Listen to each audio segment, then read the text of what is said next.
Hi, welcome back to my channel, Life and Travel. Đây anh đẹp trai. Anh làm gì anh? Cái xe tự nhiên đang đậu giờ bị lắp cửa rồi. Xe của ai vậy? Chiếc xe ông nội nào á. Xe của mình. Tự nhiên đề xong cái tự nhiên alarm nó lóc luôn. Bây giờ hên, anh Thương anh có đồ nghề. Bây giờ để cứu vớt được cái gì đây không biết.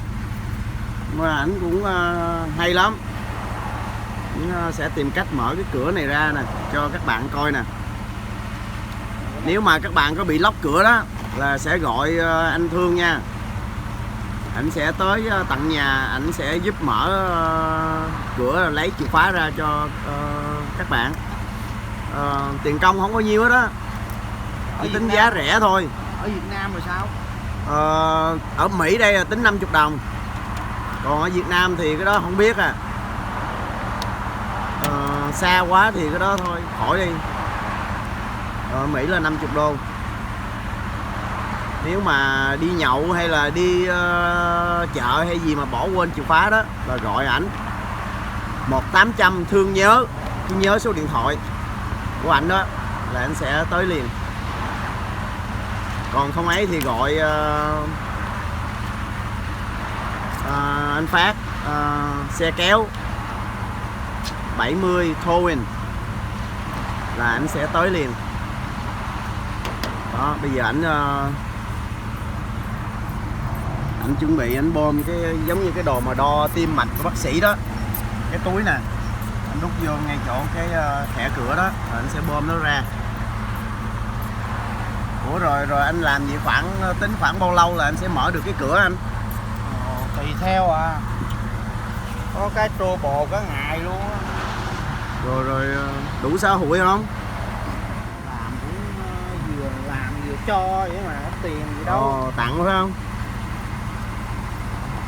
Có gì mua ly cà phê với ổ bánh mì là được rồi. Yeah. Ăn lót bụng cho ngày đó thôi.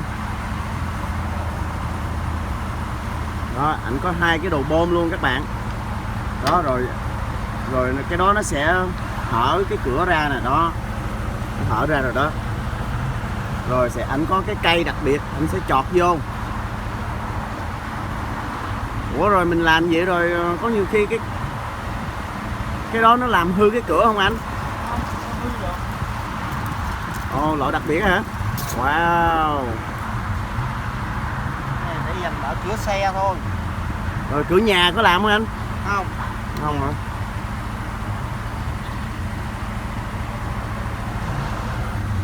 Đâu, móc chưa đâu. Wow, chỗ đó. Ồ, xong rồi. Yeah. Đó, nãy giờ mới có 5 phút rồi các bạn. 5 phút là 50 đô. Wow. Những cái đồ đặc biệt gì nè. Sắm cái đó cũng rất là khó khăn chứ không có đơn giản đâu. Cho nên không phải là cái tiền công mà cái tiền đồ nghề của ảnh đó. Rồi cái tiền công ảnh chạy tới nữa. Đó các bạn. Đây ở sau xe ảnh là có đầy đủ đồ nghề đó. Đó, ảnh lấy ra thêm một cái hàng, cái cây dài hơn nữa. Này là xe Mỹ. Dài hơn. Dài hơn. Yeah. Wow, đó, học vô trong đó đó. Đồ này cũng là special, cây này cũng mấy chục á. Wow, trong này nó cái gì trong đó vậy? Cái này nó có những cái đồ ấy nè. Mất cái này nè. Có cái đầu rồi đặc biệt đó. Bỏ vô. Đâu cái đầu đó. Cái móc. Cái mũ cái mũ đừng cho chày. Rất hay. Cây này nó có mũ ở bên ngoài hết cho nên không sợ chạy xe. Hay. Yeah. Rồi nếu mình tới mà mình làm có 5 phút mình vẫn lấy cái giá đó hả anh? Không quen biết thì cho nhiêu cho à.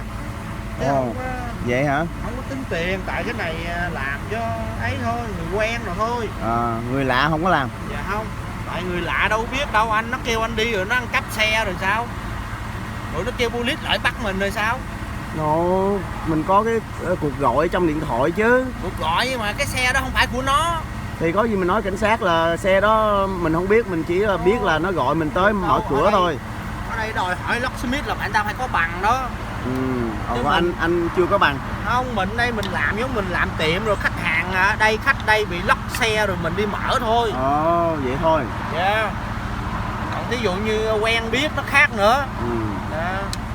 Rồi, cảm ơn các bạn đã xem video clip này. Các bạn có thắc mắc gì thì các bạn cứ comment ở dưới. Life and Travel, biệt danh anh hai Cần Thơ. Hẹn gặp lại các bạn video kỳ tới. Chúc các bạn một ngày vui vẻ cùng với gia đình và người thân. Bye.